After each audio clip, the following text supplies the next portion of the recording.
자신의 본체란 있는 것인가 없는 것인가에 대하여 이 길의 거의 끝자락에 다다른 수행자는 자신의 본체란 실제하는가, 실제하지 않는가에 대한 깊은 의혹이 생기게 되며 많은 시간이 지난 후에야 자신의 본체란 실제하고 있다는 것을 알게 되며 선택하게 된다. 수학의 기본 덧셈 뺄셈부터 시작하여 고차 방정식에 이르기까지 끝없는 논리와 이론을 만들며 반증 유추도 하고 물리에서 힘은 질량 곱하기 가속도라는 기초 이론부터 시작하여 오늘날 양자역학 이론에 이르기까지 끝없는 규칙과 공식을 만든다. 철학도 마찬가지로 너 자신을 알라는 말부터 시작하여 순수 이성 비판을 거쳐 실존 철학에 이르기까지 철학적 논리는 끝없이 펼쳐진다. 또한 깨침의 세계도 마찬가지로 나는 누구인가부터 시작하여 존재와 비존재 그리고 중도에 이르기까지 깨침의 세계도 끝없이 이론을 만들며 의심되는 것도 사실이다. 결국 모든 논리는 과정과 단계를 지나게 되어 있고 정확한 100%의 진리란 찾을 수 없으며 진리 자체도 완벽한 100%는 아니게 된다. 항상 모든 이치와 이론 그리고 물리적 실상은 존재 속에서는 각각 조금씩이라도 나름대로의 모순을 안고 있다. 깨침의 세계에서 실존하는 현상을 관할 때 과연 자신의 본체란 실존하는가, 실존하지 않는가에 대한 결정적 선택의 기회가 언젠가는 주어지게 되는데 무엇이 옳은 것일까?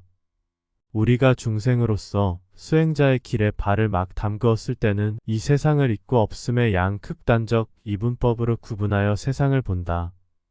즉 오온의 끌림에 따라 분별하여 번뇌망상의 구분을 일으키는데 이때는 사후의 세계와 상관없이 자신의 본체를 있는 것으로 본다.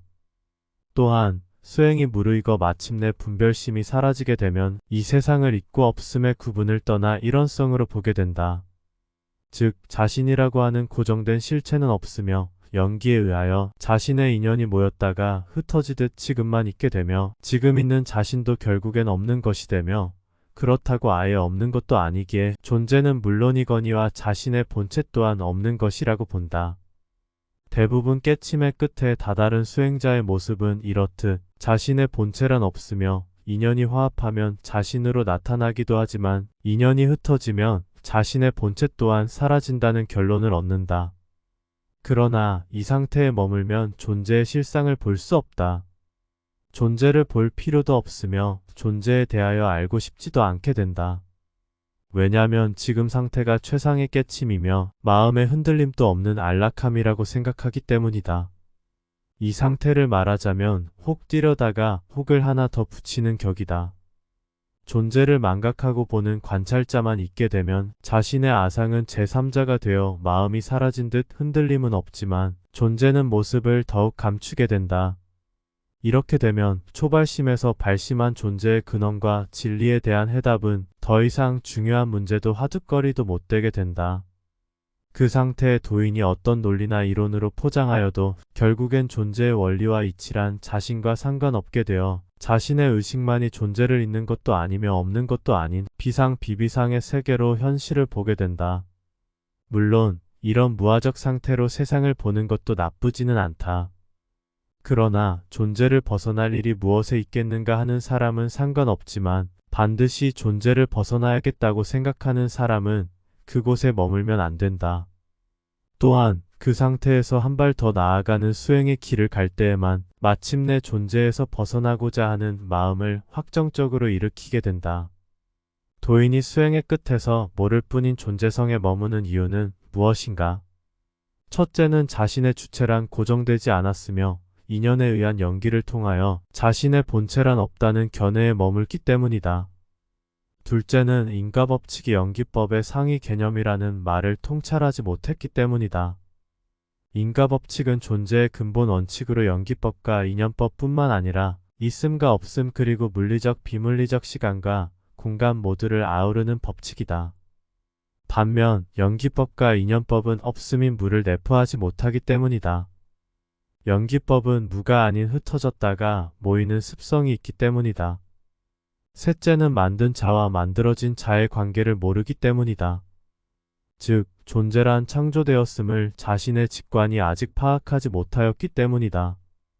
만약 존재가 자연발생적 진화에 의한 소산이라면 뭐하러 깨치려고 노력할 것이며 괴로워해야 하겠는가? 한바탕 실컷 놀다가 죽으면 그만인데. 그 외에도 여러 가지 이유가 있겠지만 제일 중요한 이유는 스스로가 아직 윤회의 확성성이 없기 때문이다. 존재의 실상을 알기에 가장 좋은 방법이 윤회이다. 즉, 윤회가 있으면 자신의 본체가 있게 되는 것이고, 윤회가 없다면 자신의 본체가 없는 것이나 마찬가지가 된다.